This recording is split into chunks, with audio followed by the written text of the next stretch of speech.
This conference will now be recorded. Okay, so in the last session, we discussed about that till here, who am I command, right? So we discussed about the who command, w command, users command.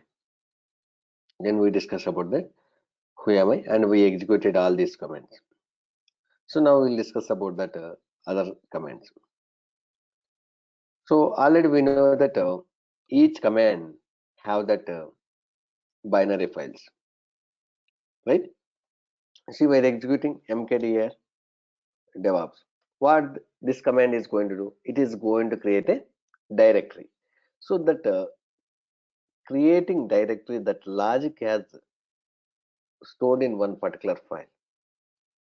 Each command have the binary files, and each command have the manual pages.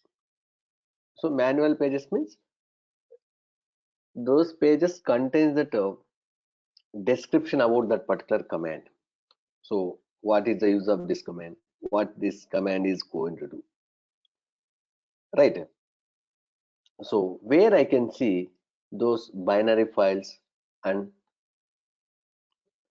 manual pages. For that one, we are going to use that where is command. Where is mkdir. So where is command is going to give that the path of binary files and manual pages. So you have installed Java and you want to know where the Java has installed. Very simple. Where is Java? So if Java is installed, this particular Java command binary files where it has stored, it is going to give the path. Okay, let's execute. Where is mkdir? See, mkdir command binary files are stored in this one, and manual pages are stored in this particular. Right. So now execute where is Java. See, Java is not installed in our lab in our server, right? So that's why it is not giving any path.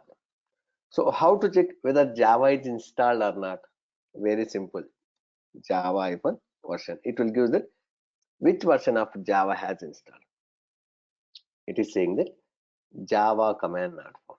Means Java software has not installed.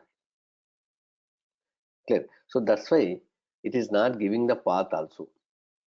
If it is installed, it is going to give. So already mkdir command binary files that software has installed, that package has installed.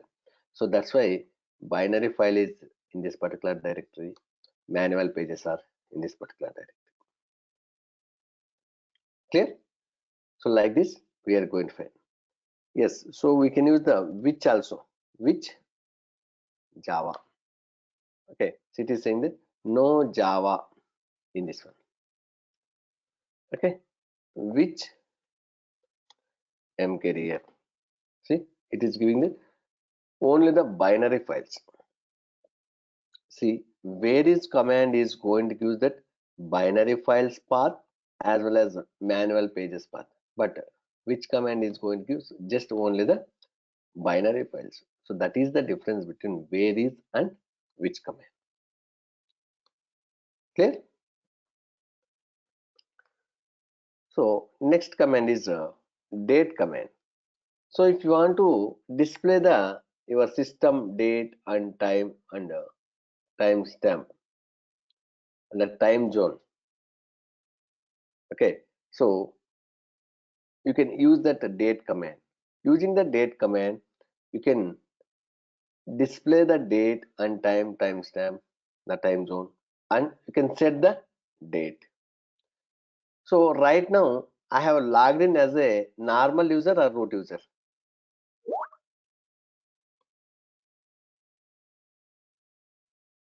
Come on guys, I have logged in as a normal user, right?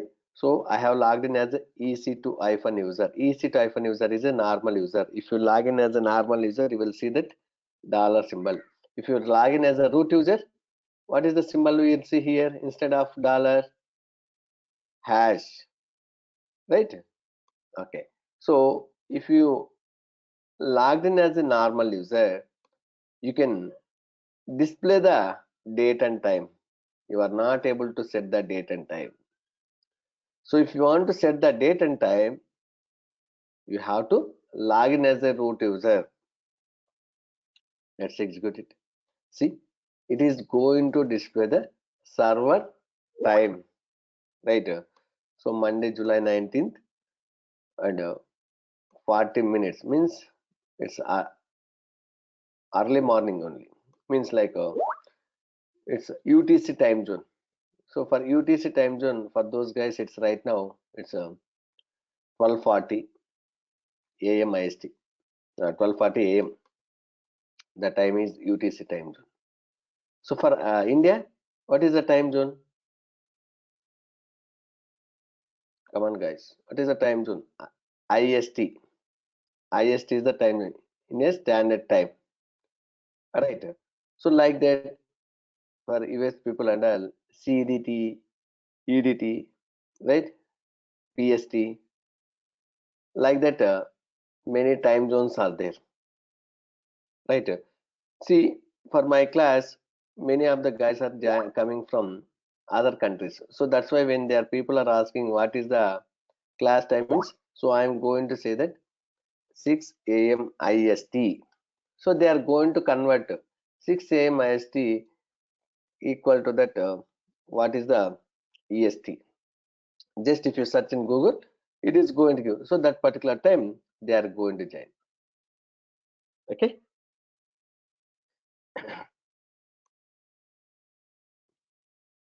Okay. So that's why I'm going to specify the time. So this time zone is going to different for each country, guys. Right. So date command is going to display the date, time, and time zone also. This time zone is very, very important. Okay. So if you try to set the date, you have to use the hyphen s. And first of all, you are not able to set the time zone.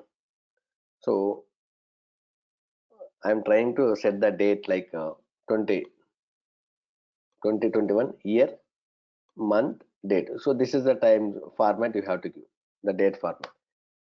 What it is saying? Operation not permitted. Cannot set the date because you have logged in as a normal user. Right. So Venkat Subbareddy is asking what is the difference between EST and PST? That is the time zones. Okay. See, like for India, the time zone is IST. Okay. We have TP convert to root user first. Different. Okay. So if you want to set the date, you have to switch to the root user. Okay. So if you want to switch to the root user, what is the command? Sudo space su space hyphen. Okay. So now my requirement is I want to find how many hard disks are attached to the my server, and each hard disk how much total space and how much has utilized and how much is free. Okay, what to do? So for that one, we are going to use that df command. Df means disk free.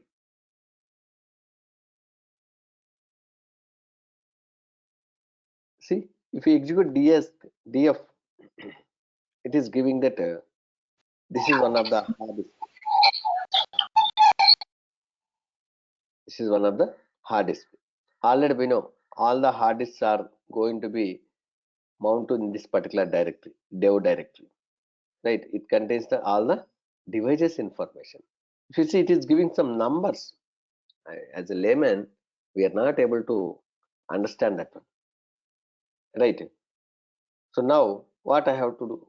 If you want to display in human readable format, Already you guys knows what is the option I need to use along with the df command.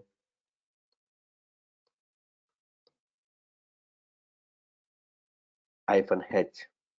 H means human readable format. If you observe here, it is giving the 10 GB hard disk space. Did you remember when we are creating EC2 instance, we are by default it is going to select the 10 GB hard disk space.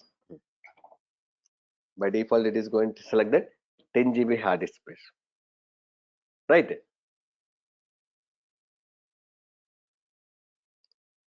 Less than 10 GB, is it possible to provide?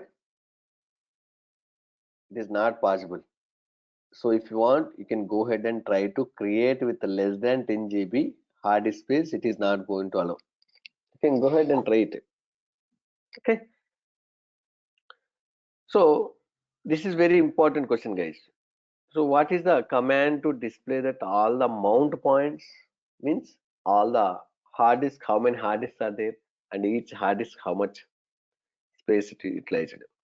Okay. So the answer is df command. You can use the df-h if you want to display in a human readable format. Clear? So now my requirement is I want to know that one particular directory size, how much it is utilized. I have one directory. I want to know that how much space it is utilized. So for that one, we are going to use that du. Du means disk utilized. Okay. So here specify that directory name. Okay. So I am going to specify the directory, my home directory. Home directory. Okay. I am going to specify that tilde symbol.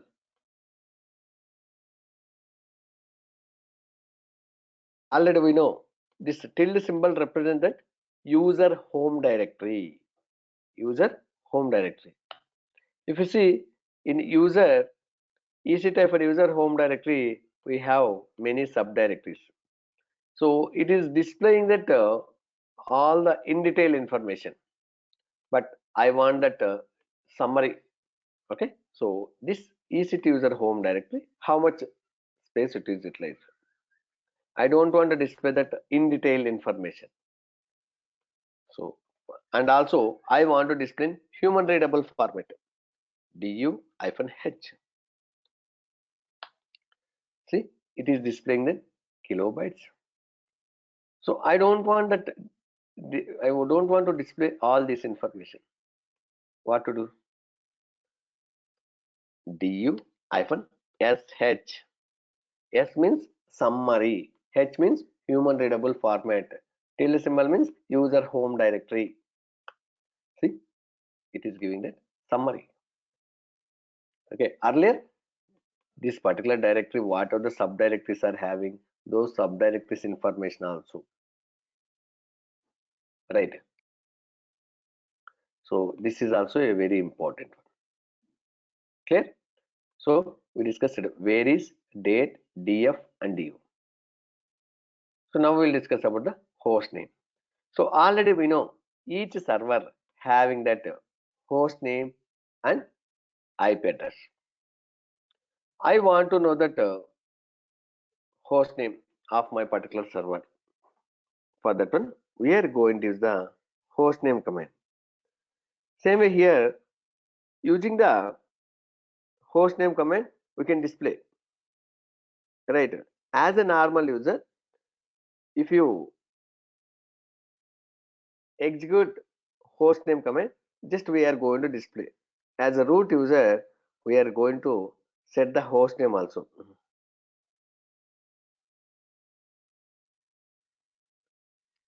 right?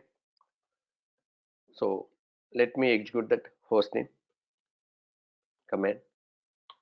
See, this is your server host name.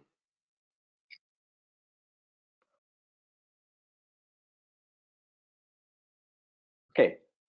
So each server have the IP address also. Each server have the IP address also. How to display that IP address? Very simple. IF config. So if you are using that Windows machine, just you can use that IP config. Just open the command prompt, and execute that command IP config, and just verify it whether you can able to see the IP address or not. Can you able to see? Sir, no. Okay. Thank you, Vijay Singh has confirmed. Okay, see, after executing IF config, it is displaying that this one, internet address, inet internet address, right? So this is your server IP address. Same way, we can use that IP space A, IP space A. See, it is also displaying that IP address. Same 172.31.677. 172.31.677. Right. So we can use that host name hyphen I. See, it is also giving that same 172.31.6.77. Same this one and this one. Right. So like that, using the host name hyphen I, IP space A, IF config, you can identify the host name, IP address of that particular server. If you see, if you use that IP A, IP space A, it is going to give that IP address. Along with that one, if you see /20. So this is a subnet range. We are going to discuss what is the /20 in the AWS VPC concept. Okay, we'll discuss in detail. So this is also very important question. What is this after IP address /20 or 22? What is this? We'll discuss in detail. Okay. So now you have to remember what is the command to display the IP address. IP space A, IF config, and host name hyphen I. So host name hyphen I, it is going to give that currently whatever the host name is there, na, for that particular whatever the IP address has mapped, that IP address is going to display. Suppose if you change the server host name, the IP address, it is going to display the different one. So now what I will do, I will switch to the root user and I'm going to set the host name. So already we know host name command is going to be good for displaying the host name and setting the host name. Host name and give that host name, host name command, and which host name you want to set to your server, you can give that one. So I am setting that mithuntechnologies.com. Now if you type host name, see, it is giving that Mithun Technologies. So this is a temporary change only. Now if you execute host name hyphen I, see, it is giving that different IP address. Okay. So host name hyphen I is going to give that currently whatever the host name you have mapped to your server, that particular host name IP address it is going to give. Okay. So that's why if you want to find that IP address of your server, you can use that IPA or this one IF config. You can use it. Clear? So again, if you want, come back to normal user. Just type that exit command. So it is going to log out that user. Clear?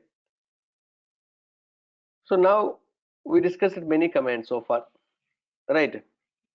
I want to know that each command detailed documentation. Or you know one command, but you don't know more information about that particular command. What to do? You can use that man command. Man, you can use that mkdir. So already we discussed about the mkdir command, right? So I want to know that more information about that particular command. Just execute man mkdir. Hit the enter. See, create the directories if they do not already exist, right? So what the man command it will do? It is going to create the directories if the directories are not there, right? So hyphen m more, hyphen p parents, okay, hyphen v purpose, right? Did you remember these three options we discussed already, right? So like that, that option is there. Okay, help and version, these are the two options for all the commands it will be there.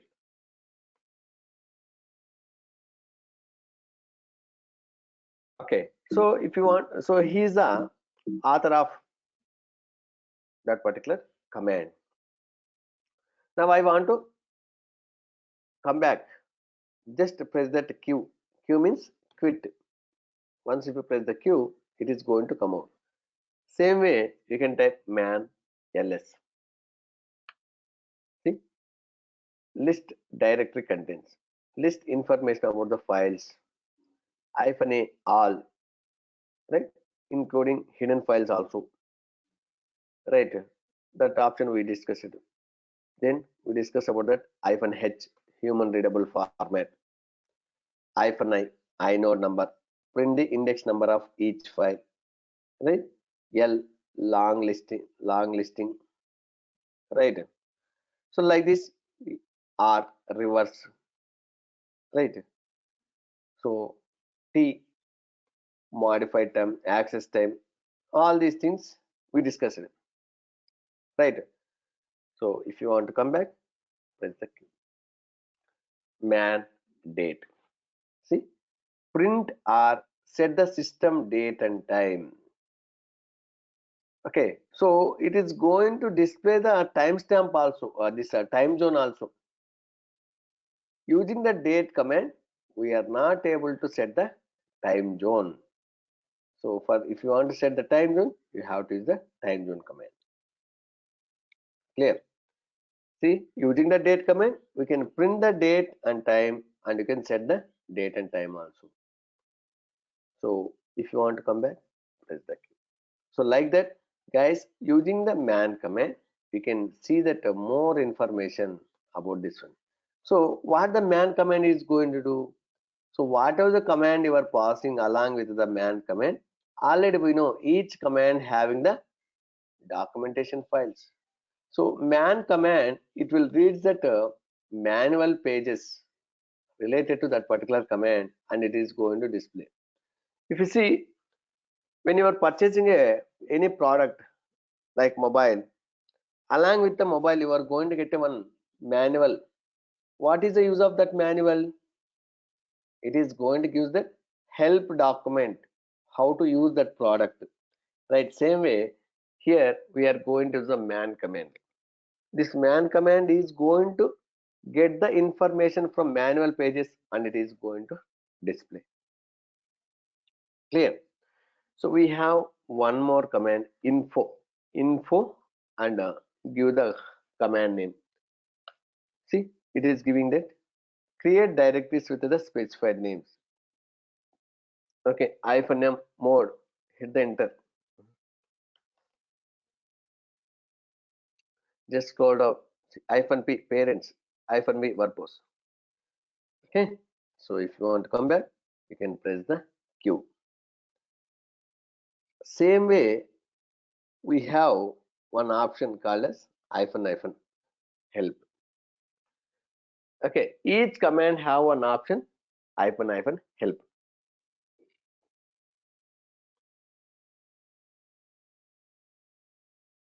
Right? See, using the man command or info command or hyphen help option, you can get that more information about that particular command. So you can use the man command. So man is going to give that detailed information. Okay, sir, can I use that man? Hmm? Sir, no. Can we use man and woman? No, no. Why? Ramakant is saying yes. Hmm? Surendra saying yes. Arey bhaiya, there is no command called as woman. Okay, man command is there. Arey yaar, what is this Linus Torvald did? He's see again he's showing that difference. So Linus is a man, na? Okay, he's that's why he's created one the command called as man. Okay, it is very bad man. Hmm? He didn't created one command at least woman, hmm? Or women, right?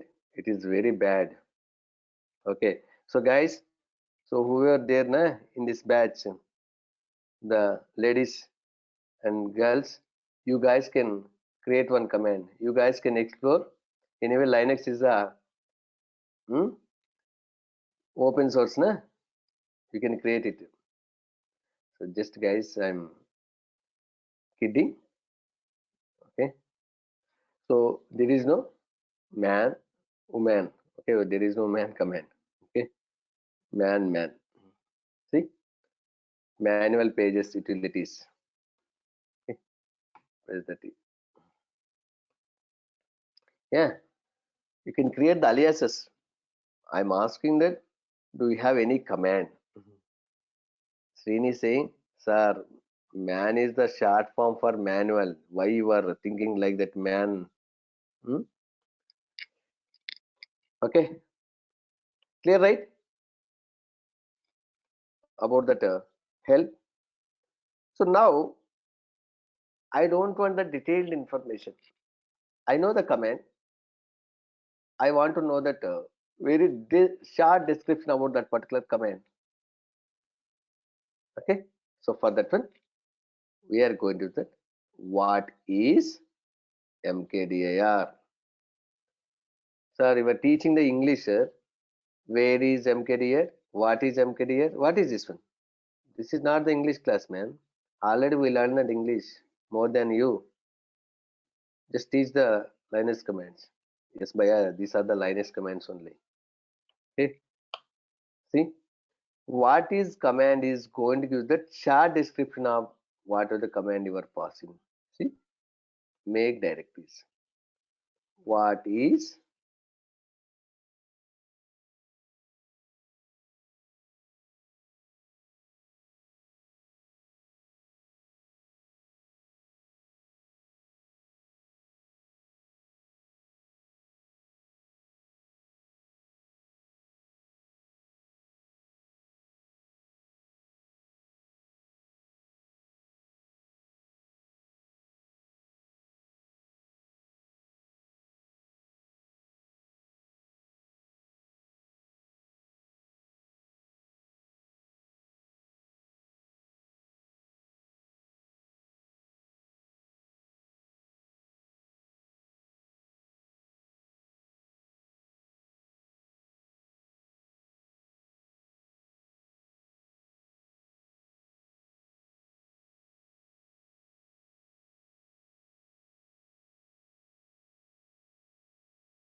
hey guys? Sorry, can you able to hear me?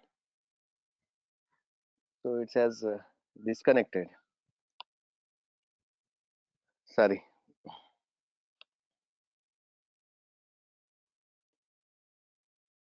Okay. So if you want to know about that short description, we are going to use that what is, right?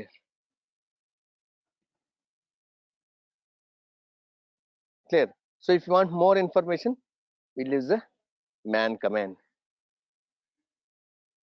Clear. So now we'll discuss about that service command or systemctl command. So very important commands. Service or systemctl. Service or systemctl. See, if you install any software, suppose if you take that Jenkins. Jenkins is a popular continuous integration tool. We are going to discuss. Okay. So once you install this Jenkins software, it is going to create a one service called as Jenkins. If you install Apache HTTP server, it is going to create a one service called as HTTPD. HTTPD. Okay.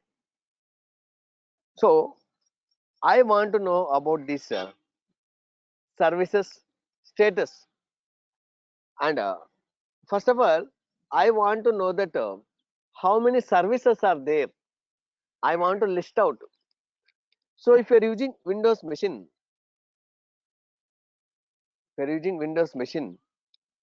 just open the run prompt. So if you want to open the run prompt, Windows button and R, it is going to open the run prompt. So there you can type services.msc. Just type services.msc. Okay, it is going to open one window. Can you confirm? So who are using Windows? Is it opening? It will display that the services and description. Right. So now my requirement is in Linux how to display that all the services. Very simple. Systemctl list hyphen unit hyphen files. List hyphen unit hyphen files. So if you execute this command, it is going to display that the services. See, services. If you want to see that other services, just press the enter button. See, just press the enter button. So cran.d, remember the service name. It is very important. Cran.d, we'll discuss. Okay, so all the services extension is dot service. All the services extension is dot service. Okay, see, just if you hit the enter, one service is going to display. So if you want to come out, press that Q. Press the Q. Q means quit. Okay, so if you are using Windows, we are going to use that services.msc. If you are using Linux, you can use this command. Now I know that I am familiar with the services, service names. Now I want to check the status of service, or I want to start the service, or I want to stop the service. What to do? Very simple. You can use service command or systemctl command. So if you're using the service command, service name, options. So here options may be like status or start or stop or restart. Okay, see these are the four options. Any one of the option you can pass to your service command. So if you are going to use the systemctl command, systemctl options and service name, systemctl options and service name. Clear?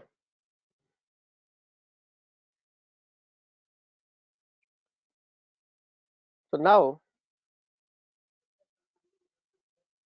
if you want to know the status of HTTPD or SSH service name, SSHD, this is one of the service, this is one of the service. Okay, just execute the status. So it is going to display the status of that particular service.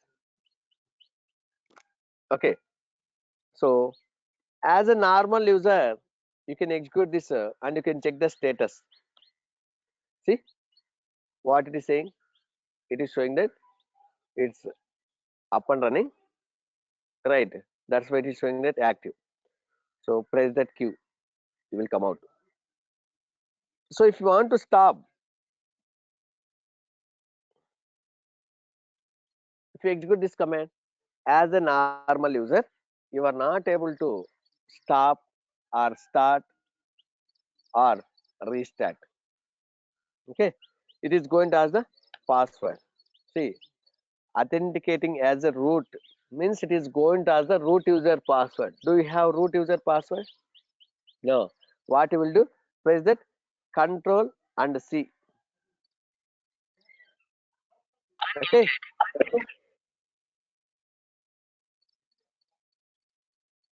So like this, you can come out and you can switch to the root user. If you want to switch to the root user, sudo space su hyphen. See now you have logged in as a root user. Now you can execute that service command, service name, stop. It has stopped. You can check the status. See what it's saying? Inactive, dead means it is not running. So if you want, you can start it. It started. You can check the status. See, it is running and it is going so. So when it has started, it is showing that 4 seconds. Oh, it is started. 4 seconds ago, it has started. So you can use that systemctl command also. Systemctl service name SSHD. Sorry, option status and service name. See, it is giving that active. So using the systemctl command, you can check the status, you can stop the service, you can start, restart it. Along with that one, you can enable the service and you can disable the service also. So what is the use of enabling the service and disabling the service? Systemctl enable service name. Service name is Jenkins. So if you execute this command, it is going to enable the service. So what do you mean by enabling? What is the use of enable? See, as soon as you have started your Linux server, okay, so automatically this service also going to start automatically. You don't want to again manually start this Jenkins service. Okay, so as soon as your Linux server is started, if you want to start this any service, you can enable it. So if you want to disable, very simple, disable.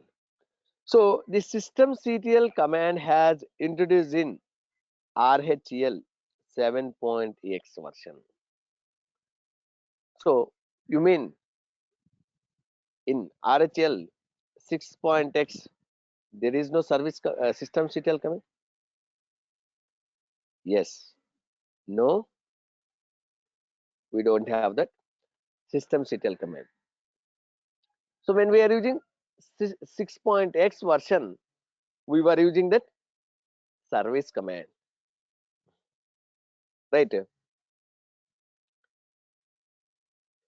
Chandana Shashikant is asking that what is the difference between start and enable? Start means we are going to start the service, okay, whenever it required. Enable means as suppose you have stopped your Linux server, all the services which are running in that Linux server, it is going to be stopped.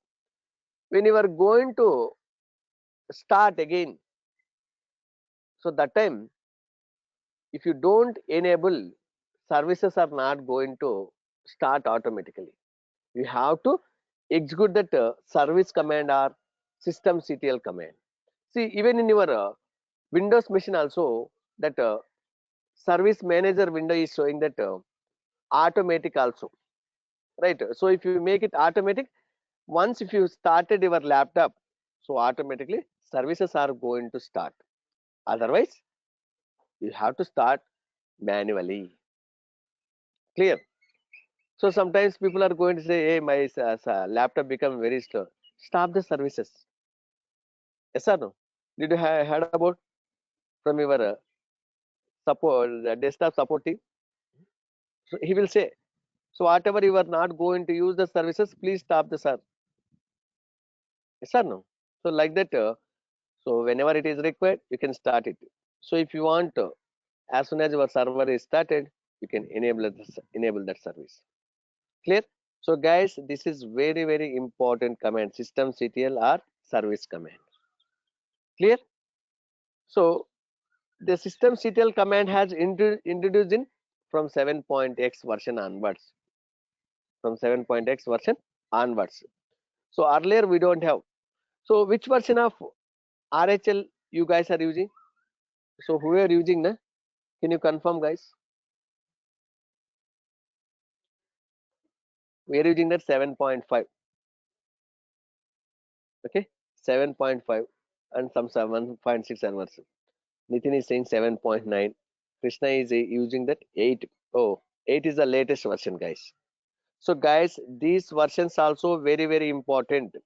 So if you want to know, and that interviewer is going to check to confirm whether really you are using this servers or not, he's going to use that ask that, hey, which version of RHL you are using?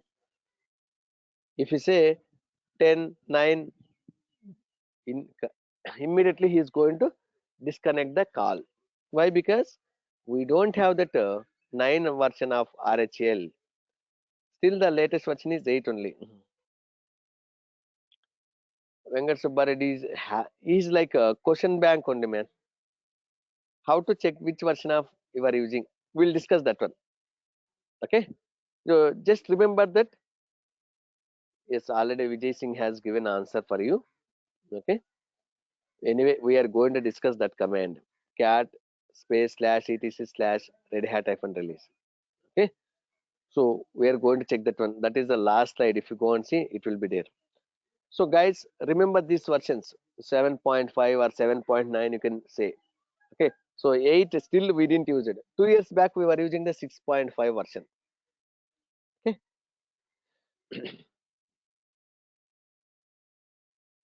Sir, when you were using 6.x, which command you were using for starting the service? Service command. So if you want to enable the service in 6.x, which command you are using? Very simple. Service chkconfig on. Correct? Na? There is no service enable that option. Chkconfig on, I think, right? Yes, this one. Chkconfig on and service name. Service name. Chkconfig service name on. So like that you can use it. We don't have enable or disable, okay, with the service command. There is no. Okay, we were using chkconfig command. Chkconfig service name. and you can give that on or off like this one. Okay, clear? So already we discussed about that uptime command. So the last command is in this particular slide, last command only. So I want to know that how many users are logged in, okay, and at what time they have logged in, at what time they have logged out. I want to know that, and from which IP address they have logged in. Just execute that last command. Hit the enter. See, it is going to use that each user has logged in from this particular IP address on Monday, July 12th. Okay, so see, it is going to use 13th also I have logged in, 14th also, 15th I have logged in many times, then 19th. Still I'm there. See, it is showing that still logged in. Right. So like this, guys, easily we can able to check, okay, which user from which IP address has logged in. Okay. So like this, you can check the users logged in activity. So sometimes what the people are going to say, the hey, this particular time whoever logged in, let me know. No, I didn't logged in. I didn't logged in. So this incident it happened. So one guy has logged in and he executed some commands. He messed up the server. He messed up the server. Okay. So when they are identifying, they have identified, and that particular day, that particular user has logged in, and they were asking, they're inquiring. He's saying that no, I didn't log in. They took this screenshot and they terminated him. So guys, if you do any mistake, immediately you can report to your lead so that at least we can restore that whatever you did the mistake, right? So whatever you are doing, everything it is going to monitor, okay, from your laptop, company laptop, whatever you're doing, it is going to monitor. So that's why be careful. Whatever you did the mistake, honestly, you can accept that mistake. Be honest, definitely will survive. You will become successful person. Okay, clear? Anybody have any questions about this particular slide? Yes, as a normal user also, you can able to check that users logged in activity. So Anand is asking how to create own service. We'll discuss. So when you are installing a software, for that particular software, we are going to create the service. We'll discuss how to create the services, how to check which command was executed with the last. So with the help of last command, it is not possible. Okay, you can use that history command. It will give that. See, already Srini has given. If you use the history command, it will give that which command has executed, all the information it will give. Clear? So the next slide is process management related commands. Okay. Chinna is asking what is cron.d service? Wait. Okay. We'll discuss later. So already we know that in the Linux, if you execute any command or if you execute any shell script, it is going to give that process ID. Okay. So for that one, just execute the ps command. So the ps command, it is going to give that the current user, all the process IDs it is going to give. Current user process IDs it is going to give. Okay. But my requirement is, see, just if you execute PS, so if you want you can execute as a normal user also. Okay, PS. So guys, in the document, in the slides itself, I have mentioned, so whatever the commands you have to execute only as a root user, already I have specified only root user can execute. So as a normal user, you are not able to execute the CHOWN and CHDRP. Okay. So PS command you can execute as a normal user also. So I executed PS command. That's why this process ID has created. So we have connected to the server. That's why this process ID has generated 1680. This process ID has generated. Right.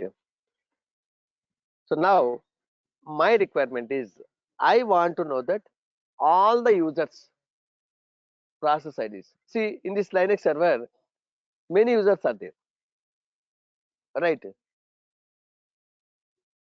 Many system users are there.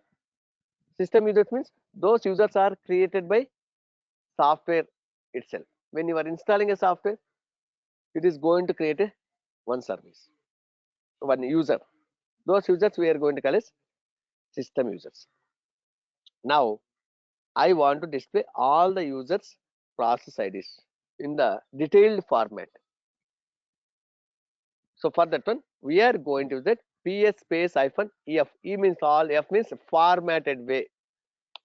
See here, it is giving that detailed information. So which user this particular command is running. Because of this command is running, this is the process ID. So this particular process parent process ID is this one. PPID means parent process ID, right?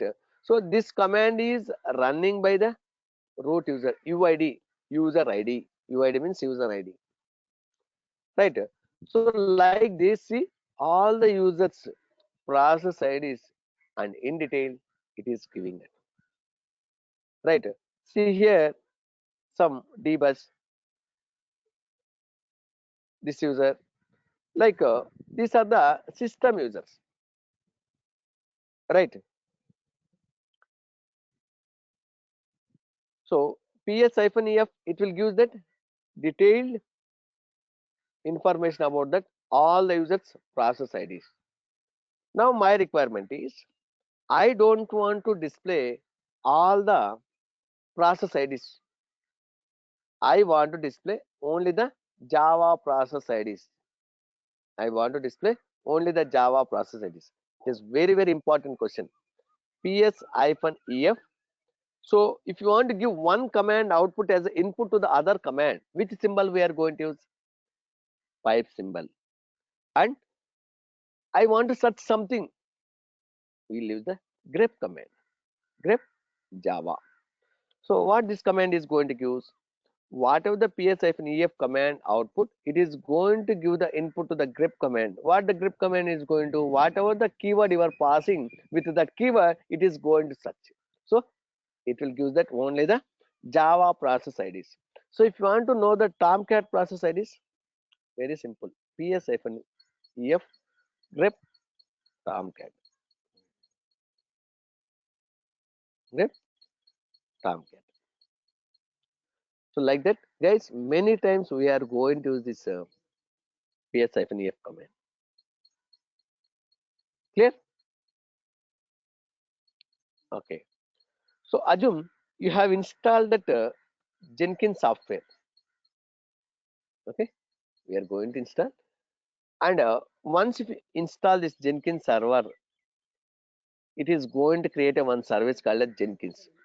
You are trying to stop that Jenkins service using the service command. Service name, stop. You are not able to stop it. What you are going to do? Get the Jenkins process ID. How to get the Jenkins process ID? ps-ef grep Jenkins. Then we have one command, kill -9 process ID. Using the kill command, we can kill the process. Okay, so here -9 is a process ID. -9 is a process ID.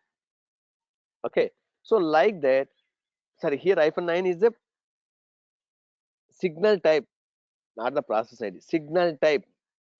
So the signals are from 1 to, how many signals are there with the kill command?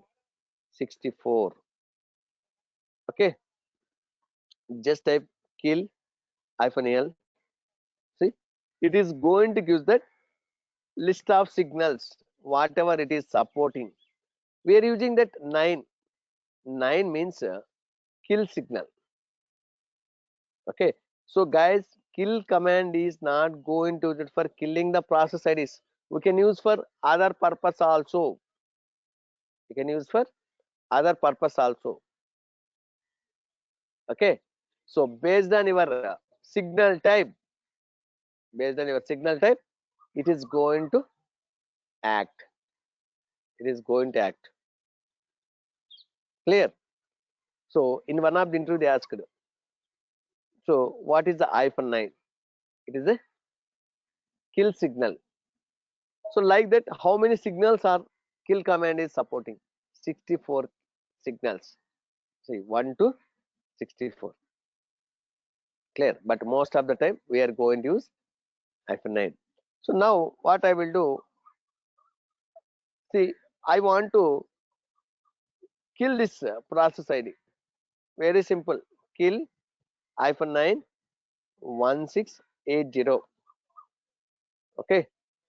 So now it is going to disconnect the server. Why? Because of that connection established to the server. That's why this process ID has created. Now see, it has disconnected.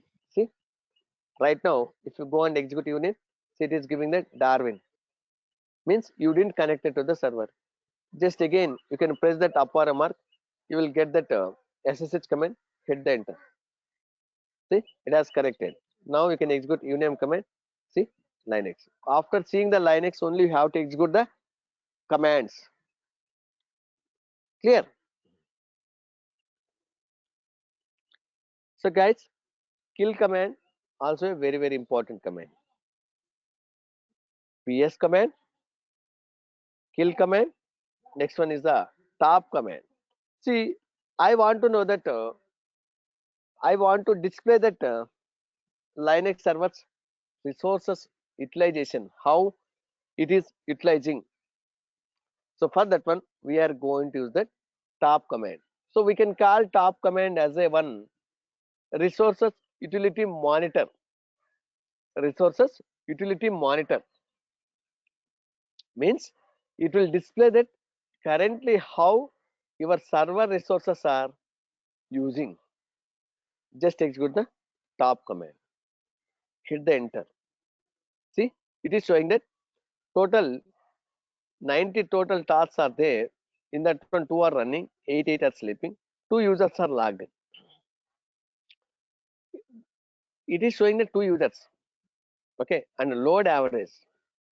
See, it is giving that memory information. How much total memory? Memory means RAM here. How much it is free, how much it is utilized, and how much it is used for buffer. And if you see here, CPU utilization, memory utilization, everything it is going to give. See, it is going to display that dynamically. If any change, immediately it is going to display in the top. Right? It's a one monitor. It is also very important command, guys. Okay. So right now your CPU is not utilizing. That's why your load average is 0. That's why your load average is 0. Okay. So if you start running any softwares or any servers, so it is going to utilize more, right? So then you can see that the load average is also, it will be instead of 0 0 some numbers it is going to be Clear? So if you want to come out, you can press that Q. Just press the Q. Sir, today in class many times you have used that Q. Hmm? Yes, many commands we use. If you want to come out, we are using the Q. Quit. Right? So it is very, very, very important command, guys. When we are going to see, one of the interviewer, he asked that question. One of the developer has pinged you, and he's saying that my application is not working. How we are going to debug that one? So first you have to check that server hard disk space is why? Because each application it is going to create a one log file, okay, to store that logs related to that application.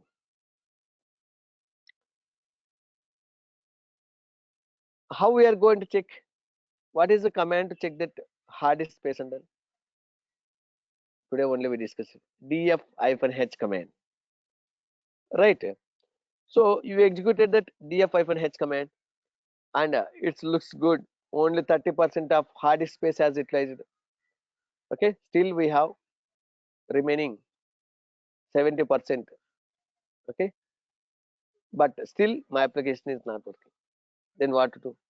You have to check that CPU utilization, RAM utilization. If the CPU utilization is 100%, your application is going to work. No, it is not going to work. Right? Then what to do? You have to execute the top command and check that how much your CPU utilization. If your CPU utilization is 100%, what you have to do immediately? Immediately you have to check that which service or which command it is utilizing. Okay, and see, this is the command. So right now top command is executing with this user. This is the process ID, and it is utilizing that 0.3% of your CPU. So it is going to show here 100%. So that time immediately contact this particular user. Hey man, one of the application or one of the shell script it is running with your name, and it is taking that 100% repeat utilization. Please stop immediately, or you can delete that job. Because of that particular job, other applications are affecting. Please take care. Okay, so like that we are going to check that. Clear? Very, very important command. So the top command it is going to give that the currently how your server resources are utilizing. You can monitor your server resources, right? But my requirement is yesterday or 2 hours back how my server resources are utilizing. I want to know that. So for that one, you can use that SAR command. SAR means system activity report. It is used to collect that CPU, memory, and IO usages. Okay. So top command it will give that currently how your server resources are utilizing. SAR command it will display that your server resources how earlier it was working. Okay. So there is not by default SAR command is going to install. Okay, you have to install this package. So if you want to install that SAR, how we are going to install? If you want to install a package, we'll use it m command yum install. There is no SAR. Okay, so you have one package name called system statistics. You have to use this package name to install the SAR. So after executing this command, so the SAR command is going to work. Okay, so just go ahead and install this package and you can use it. Clear? So guys, ps command, kill command, top command, these three are very very important commands. Clear? So next one is archive commands. See, you have a one directory, DevOps directory, and which is having that 10 GB size. You want to move to the other server and you want to archive it.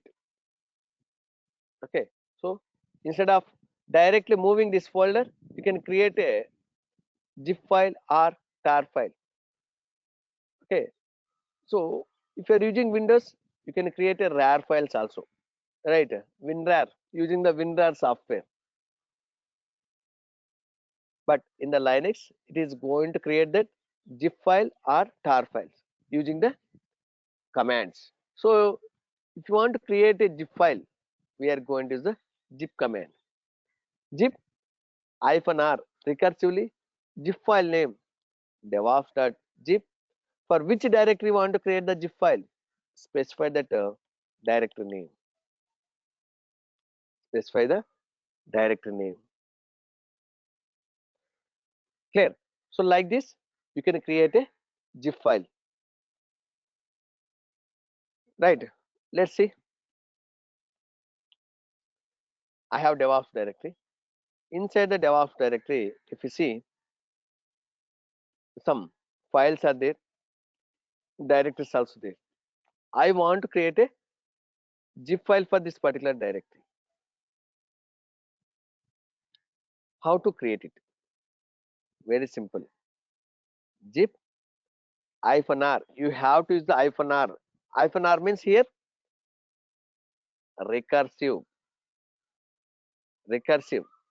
Zip file name devops.zip. For which directory? DevOps directory. What it is saying? Command not found means this particular package is not installed. How to install it? Switch to the root user. You can execute that yum command, yum install zip unzip, okay, tar. So is it possible to install multiple packages at a time? Yes, it is possible. You have to give that space between each package name. Zip space unzip space star. Okay, separated by space you have to give. Just execute it. Okay, see it has installed. Now you can execute that zip command, zip -r zip file name devops.zip, okay, directory, DevOps directory. Oh, right now I have logged in as a root user. In the root user, there is no DevOps directory. See, it has created. Just check it ls. See, DevOps.zip file has created. Right, DevOps.zip file has created. So now I want to extract it. See, in the DevOps, most of the softwares are like zip files only. Most of the softwares are zip files only. How to extract it? How to extract it? We are going to use that unzip command. Okay. So first, let me delete this directory rm-rf devops rm-rf devops. Let's see. There is no DevOps directory, right? There is no DevOps directory. Now I'm going to extract it. Unzip DevOps. So using the unzip command, we can extract the zip file. See, extracted, right?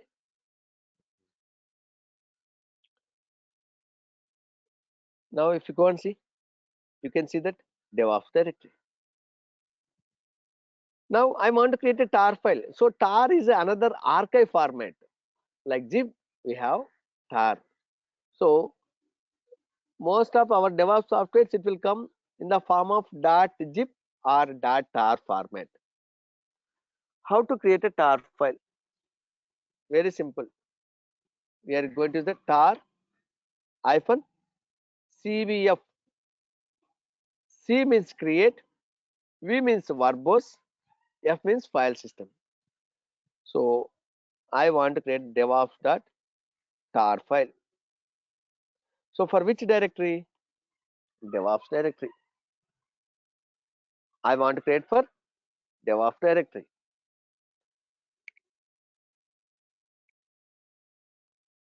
Okay. So once if you execute this command, okay, it is going to create the tar file. See. So if you don't use V, it is not going to display this one. Just it will create it. C means create, V means verbose, the output. F means file system. Now if you go and see, it has created this tar file. Okay, tar file has created. Now I want to extract the tar file. Just remove that DevOps directory. It has deleted. Okay, see there is no DevOps directory. Now I want to extract the tar file. So do we have any command untar? So like unzip? No, we don't have. We don't have any. Then what is the command? Same tar command only. So guys, for creating and extracting, we are going to use the same command, tar command only.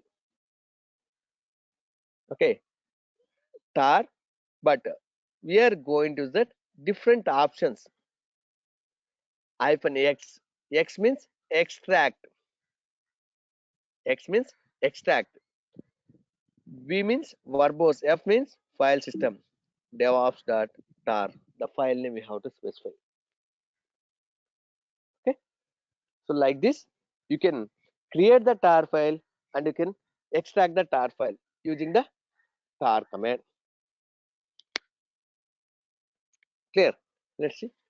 See, it has extracted. Okay.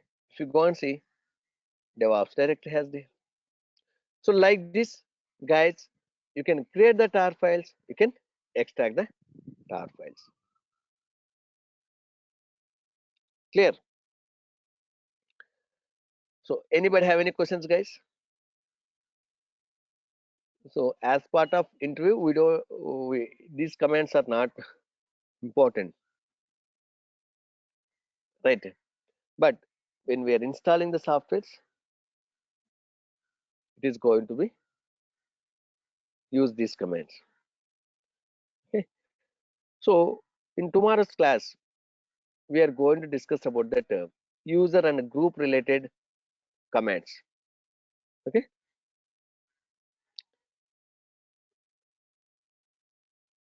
So far, what we did, whatever the users are existed currently, those users we use it, right?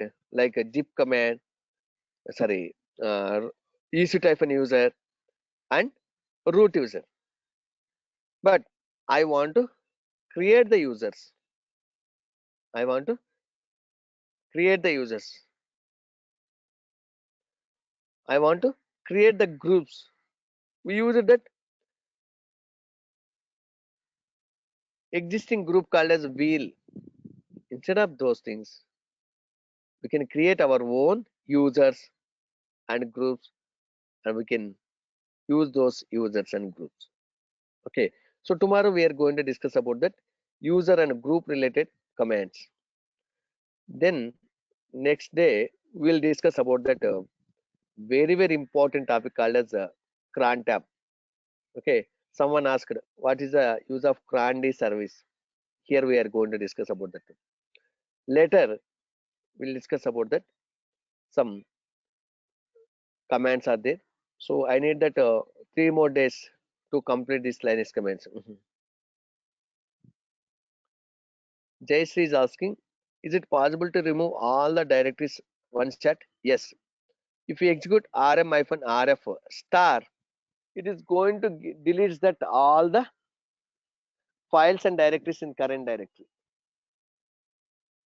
Okay, clear guys? Okay, so I hope everyone is there in the Skype group. Whoever paid the fees, everyone is there, I think. Right.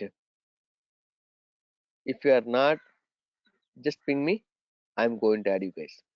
So guys, don't miss anybody tomorrow and day after tomorrow. Very, very important topics we are going to discuss. Clear? Thank you. We'll see you tomorrow. Bye.